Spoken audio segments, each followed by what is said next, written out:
আমি শুনেছি আর কি, ম্যাগাজিনে না কোথাও একটা পড়েছিলাম। জগন্নাথ দেবের স্নানযাত্রার পাশাপাশি কোচবিহারের মদনমোহন বাড়িতেও বুধবার সকাল 8টা নাগাদ শুরু হলো মদনমোহন ঠাকুরের স্নানযাত্রা। প্রতি বছরের ন্যায় এবছরও রথযাত্রার আগে স্নানযাত্রা অনুষ্ঠিত হয়ে থাকে কোচবিহার মদনমোহন বাড়িতে।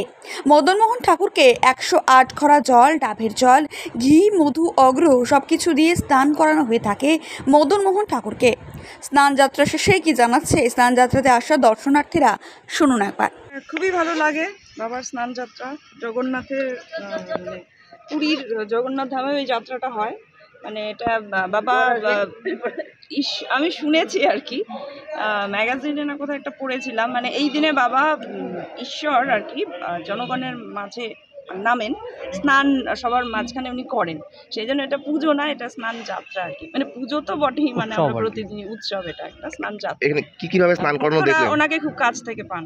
কিভাবে দেখলেন, কিভাবে স্নান করানো হলো? হ্যাঁ, এখানে ওই ডাবের জল 108 ঘট আছে, সেই ঘটের জল আর ডাব, মধু, ঘি, দুধ ইত্যাদি সহযোগে, অগুরু, গোলাপ জল ইত্যাদি, মিছরি মানে সামান্য মিষ্টি ইত্যাদি সহযোগে ওনাকে স্নান করানো। কত বছর ধরে আসা হচ্ছে মন্দিরে এই স্নান যাত্রাতে? একদম ছোটবেলা থেকেই আসি, তবে স্নান যাত্রা মানে এটা বড় হওয়ার পর, একটু বুদ্ধি হওয়ার পর।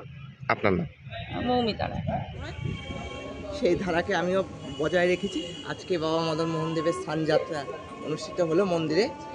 108 ঘড়া সহস্র কলসের জল দিয়ে বাবা মদন মোহনকে ডাবের জল, ঘি, মধু, অগুরু সহকারে স্নান করানো হলো। আজকে বাবা মদন মোহন দেবের স্নানযাত্রা প্রতি বছরই হয়ে আসছে এই স্নানযাত্রা, যেমন পুরীতেও জগন্নাথ দেবের স্নানযাত্রা আজকে। কি নাম আপনার? আমার নাম শান্তনু কর। নেই, এইভাবে চলে আসতেছে এবং দুধ, দই, ঘি, মধু, ডাবের জল, অগ্রু, গোলাপ জল দিয়ে বাবা মদনকে স্নান করানো হয়েছে। স্নান করানোর পর 108 ঘটি জল দিয়ে স্নানের পরে সহস্র ধারা দিয়ে বাবা মদনকে স্নান করানো হয়েছে এবং আজকে বাবা মদনের বিশেষ পুজো আছে, ভোগ আছে এবং যজ্ঞ হবে।